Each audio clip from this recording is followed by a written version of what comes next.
Today's show is sponsored by Supreme Whiskey Stones, an LEO business. They support military and all first responders.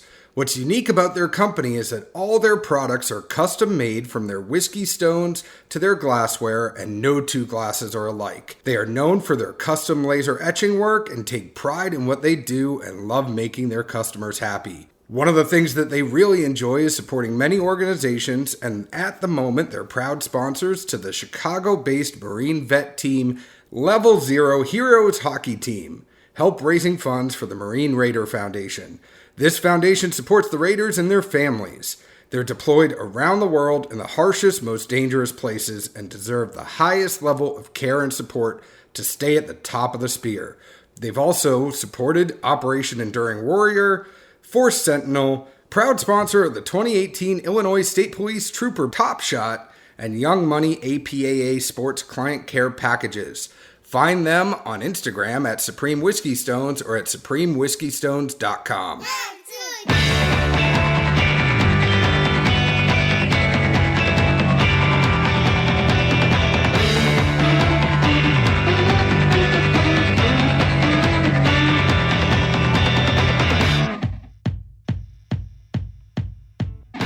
Hello, everyone. My name is John Edwards. With me, as always, is Zeke Baker, and together we make the Dad's Drinking Bourbon. Wherever you are, whatever time it is, thank you for making us a part of your day. Say hello to the folks, Zeke. How y'all doing? How you doing? There's y'all in there. I really enjoyed on your birthday last week where somebody posted a picture, and I posted it, but I can't take credit for it. It was a side-by-side of you and the Swedish Muppet Chef. Oh, you didn't do that? No. Who did that? Somebody sent a picture to me on Instagram. And Even better, someone in Amy's family sent it to Amy. Really? And she put it on like a big family text. Wait, somebody that follows us in Amy's family took that picture and sent it to Amy? Yeah, one of her cousins. I know, I was like, man, 8 degrees of fucking with Zeke. That is so good. I know. So now every time I see you, I'm like, orgy, borgy, borgy, borg. John, let's not go down the voice pathway today. I'm not. You're gonna give people nightmares. I have already given. Prav still can't sleep. Prav, Aaron Stein. Oh man. They're both going to sleep thinking of me going, oh boy! Ha ha! Oh God, cover my ears. Cover my ears. We should say that not this past weekend, but was it this past weekend? Yeah. It was this past weekend. This will play next week, but this past weekend we had some friends come in from out of town, and it was amazing. You know, our buddy Prav Saraf came in, Aaron Stein came in, Deshaun Batts came in. There were a bunch of good people that came in from everywhere. Steve Clem came in. Prav brought his friend Laura. She was awesome. We had a lot of good people come in to town. You went on a Jack Daniels pick with Prav. I was stuck getting stuff ready over here and doing some stuff with work. But saga of your life, John. Yeah. Zeke did a pick. John was stuck. With responsibility. Stuck doing something. Stuck being responsible. You got to learn that F, responsibility. I picked it up at a tender age.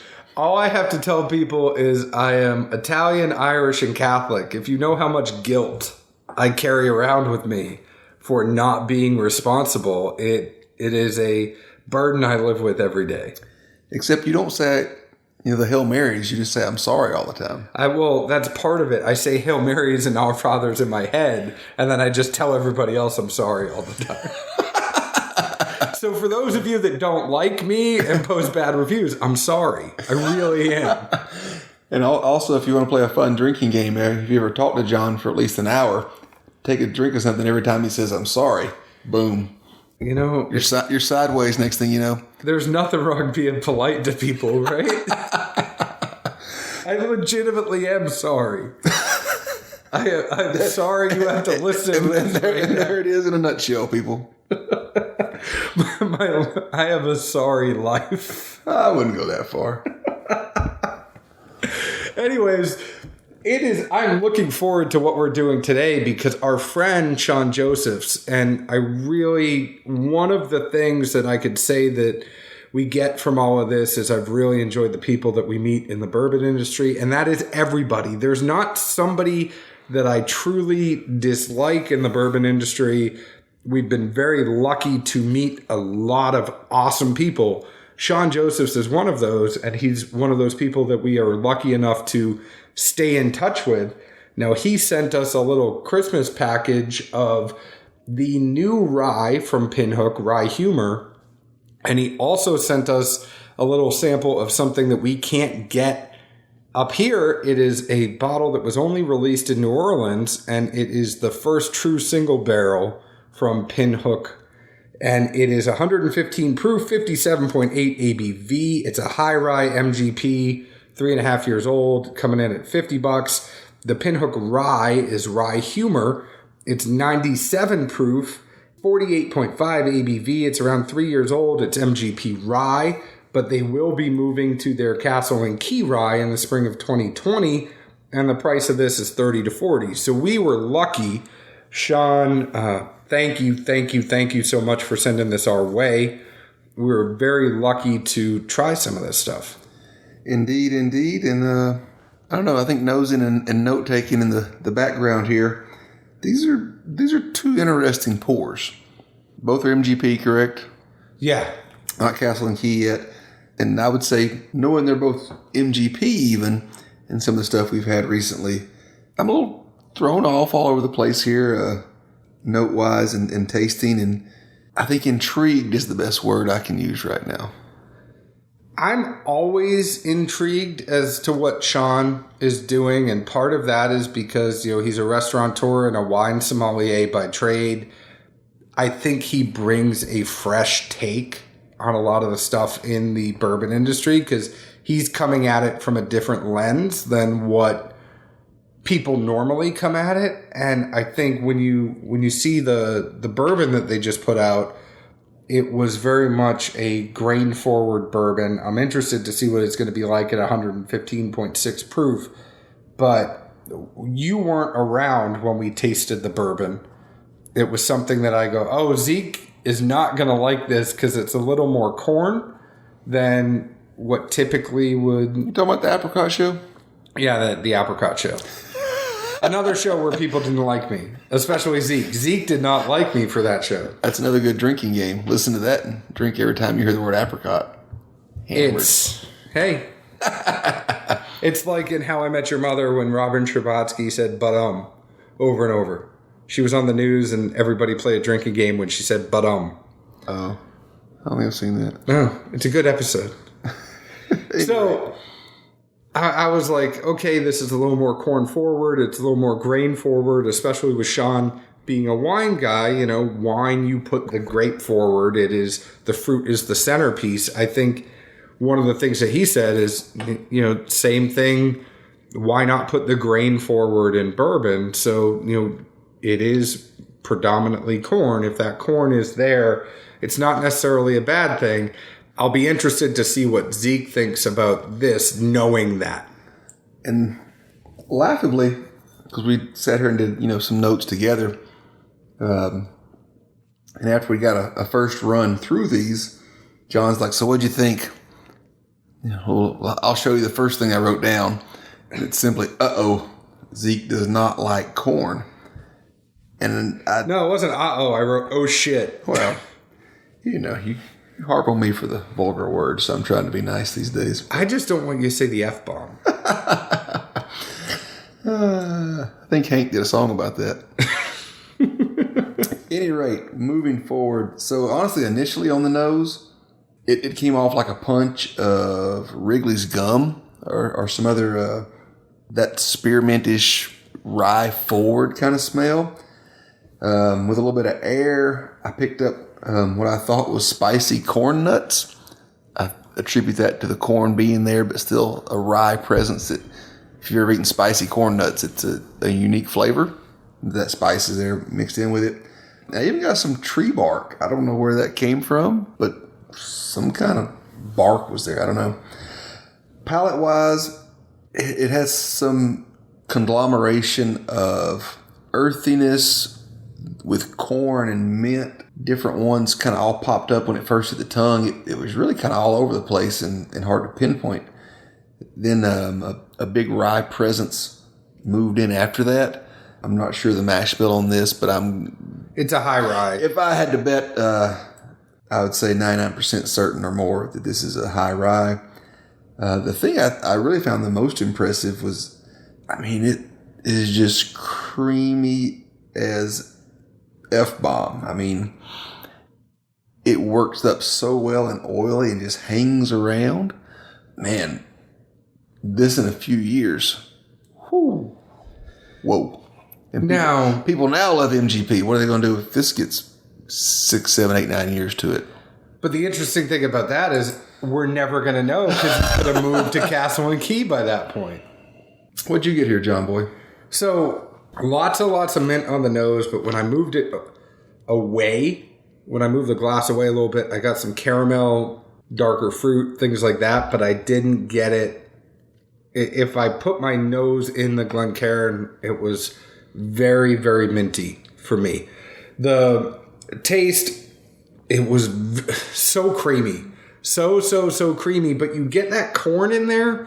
It's not, and I think you were mentioning this, it's not like a corn from your favorite distillery down in Tennessee. It is like a baked corn. It's like something that is like a corn bready.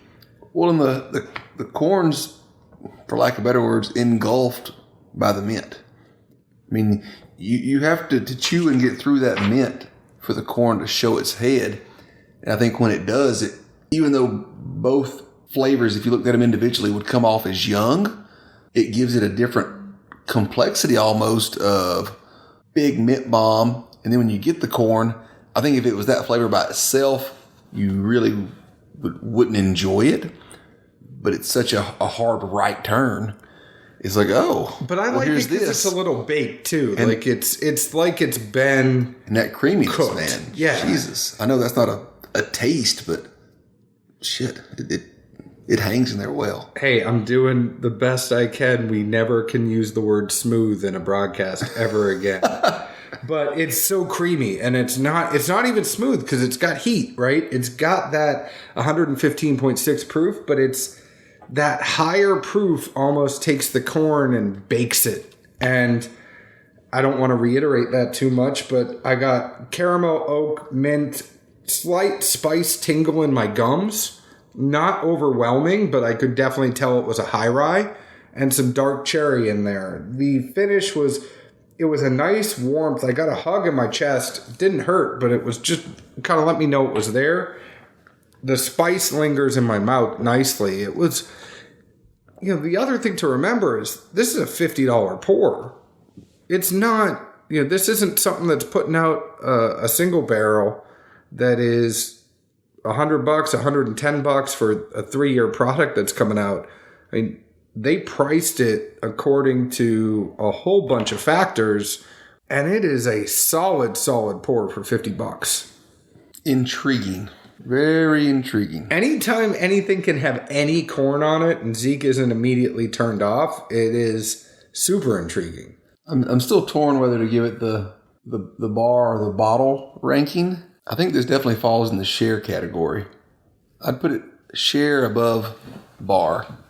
So I think we talked about this privately, and we haven't necessarily talked about it. So we're going to add a new category to our ranking system. So instead of saying go ahead and buy the bottle, there's also a bottle share, which is over a bar. It's something that we say we really like it, but knowing the price where it is, jump in with a group of friends and go ahead and share this bottle. Yeah, there's some things that if he and I both dislike, or one of us dislikes, whatever, but we know people that enjoy things of that nature, that's where we're going to really gravitate toward a bar play.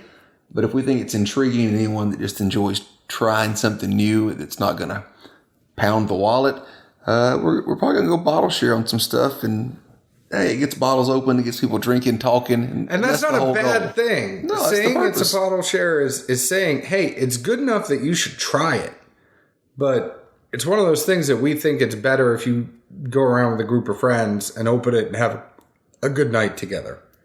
Yeah, and I think it, at the same time, puts a little more expectation or level on just buy one for yourself and laugh at everybody when you send them a picture of it. So I would get that. I'll just say I would go ahead and get this one. I like it. I think it's unique. I mean, considering some of the stuff that we've had that it is at 115 proof, it's so creamy and it doesn't burn me. You know, it's an enjoyable high proof pour. That's with a light amount of water. New year, new John and Zeke. We're going to try stuff maybe with water here and there, maybe with cocktails here and there. That's a mild amount of water in the pour. And whoa. That's creamy and the fruit comes back big time. Yeah. That blows cash strength away. If you put a little water in here, I'm not even going to say the word, but all of the fruit that... No, to me, when I tasted it, I was like, oh, wow. The nose is completely different, too. That just got different and a whole lot better. And it's funny because, we met with Sean forever ago. He was talking about tastings and, trying all this stuff at cash strength and then basically, various amounts of water all across the board till he found where he thought the bottling point was the best. That right there, you can see why that's necessary and why cash strength maybe isn't always the best way to bottle something. Well, now I definitely want to get one because I would put in, I'd play with it. And knowing that is hidden in there, holy shit. Yeah, interesting. We got to rethink how we drink, John. Exactly. Exactly. There's no corn in there. It's fruit and creamy goodness. That is... I still get a little corn, but it's like a cornbread. Not that off-putting young funk weird thing. Oh, man, that's so good. Definitely a bottle share. If you see one and you have the means, pick it up. If you don't like it initially, put some water in there at various points. I think somewhere you'll find a proof that makes you happy. Fair enough. I would probably buy one, but I know I can't get it because it's that New Orleans bottle. Well, there will be picks coming out, though, right? There are going to be 35 true single barrels that will be out in the States this year. So various markets, I'm sure. Keep your eyes and ears peeled. Anyways, let's move on to the rye. I'll go first here on the rye. So this is, again, this is Rye Humor. It is their latest rye release. It's 97 proof, 48.5% ABV. At 3 years, price is $30 to $40. The nose, I got mint and rye spice, but it was also like there was a foresty component to me, like being in a pine forest or but that mint is there too. So it's like mint pine with some spice in there. The taste, it's crazy because I got dill. It's not as pronounced as some of the other ones I've had, but I got lots of dill. It was like a muted dill, but lots of dill. And then the finish was light and refreshing. It doesn't stay around long like most of Zeke's one-night stands. So would you call this Let's Make a Deal? Let's make a deal? I'd do it. That was the best way with the one-night stand. They had to be out by 8. At least it's not 6. Hey, 6 in the morning. You can sleep in an hour. You got to go with 8 to get time for round 2. Zeke for the win. So what about you? What'd you get on this one? Man, I think this is one of the things where just even knowing it was a rye, it really threw a hard curveball at me. I mean, maybe a Nurkler or something. I mean, wintergreen, pine cone. I got to thinking of gins. And then when I tasted it, I moved even more in that direction. It essentially to me was like some of the barrel-aged gins we've had or I've had in the past year or so. And I've been a big fan of them. I really have. It's been kind of a new area for me that I've been surprisingly into. And I think somewhere in my head trying to say this is a rye was problematic for me because it just didn't remind me much of any rye I've had, or even a rye whiskey in general. But if I thought of it as a barrel-aged gin, I really enjoyed the damn thing. Man, for the price too, though, $30 to $40, it is. Anyone that's grabs one of these or taste it, going in, you need to tell yourself the nose is not going to be what you think it is. And the palate definitely isn't. That would be my two disclaimers. I just love, though, that he's putting out unique stuff at a good price. And it's getting us talking. And you know that for me, anytime that we could sit here and have an interesting conversation, and nothing that we sit there and say, wow, it's bad, right? But if it's good and you're having a good conversation about, wow, that's kind of unique and different, especially with everything else that's out there, that is a huge win to me. This is a 100% unique rye. I can't think of anything I've had that does the same things. Again, not to beat a dead horse, but I'm just going to call it barrel-aged gin.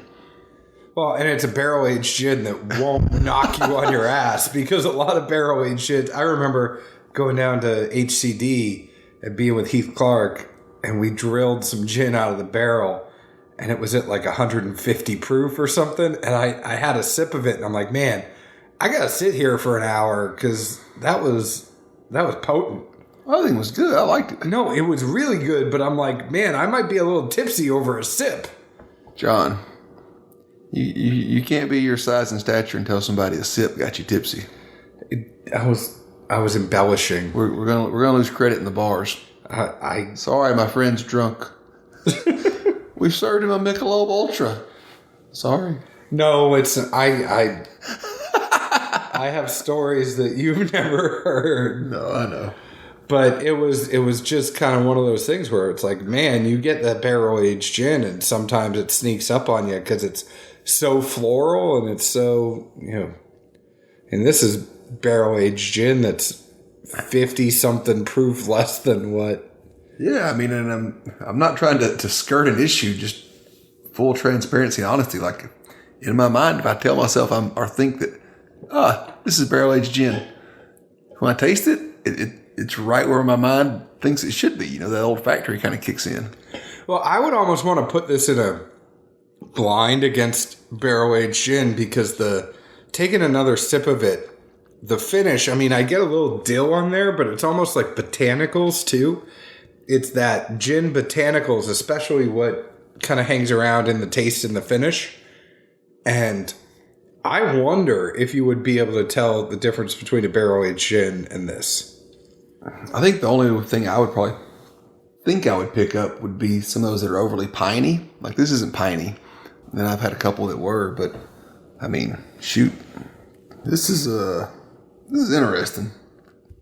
Again, I think if you came in and told somebody you're pouring a rye and they smell or taste this, their initial response is going to be, what is that? Like, oh.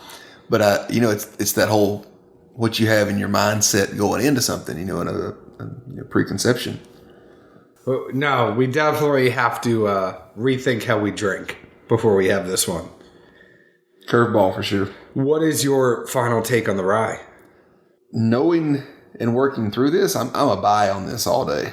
Again, I've really enjoyed some barrel-aged gins in the past year or so, and it's been my new jam, so to speak. But it took two tastings and really getting into it and thinking about it. And as soon as I just removed the misnomer, or not a misnomer, but the thoughts of, I'm drinking a rye whiskey, here's what I should expect, then I enjoy it thoroughly. I'm right there with you. I am 100% with he nailed your hashtag on this one, John. Yeah, I did. Rethink how you drink. Anyways, speaking of hashtags and where to find us, go ahead and find us on Facebook at Dad's Drinking Bourbon, Twitter at Bourbon Dads, Instagram at Dad's Drinking Bourbon. Go ahead and join our Facebook group, answer a couple questions, come in. We'd love to have you. Please find us on your favorite podcast app. Leave us a 5-star review. Zeke, where else can the folks find us? Good old Music City, USA. Woo. And we have a lot of good stuff planned. Stay tuned. We can't wait to tell you all about it. We'll have a party sometime in February, so if you're interested about that, reach out to us. We love to have you around. We love to share a pour with you. Cheers. We're going to make this party look like House Party 2. Are you kid or play? Always kid. Well, I'm not playing. Cheers.